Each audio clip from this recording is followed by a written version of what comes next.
In today's video, I'll be showing you how to get Royal Kingdom mod menu, completely free, and it's working on both iOS and Android.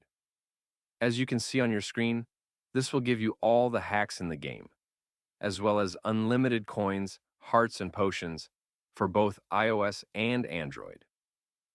I have a bunch of options right here, such as free booster, unlimited coins, hearts and potions, unlock frame and badge, unlocked everything, and much more.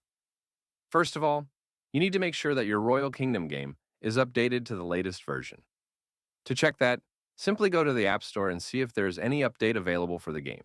If not, then you are good to go. The next thing you need to do is to simply head over to the pinned comments down below. There, I explain exactly where you can get Royal Kingdom Plus Plus.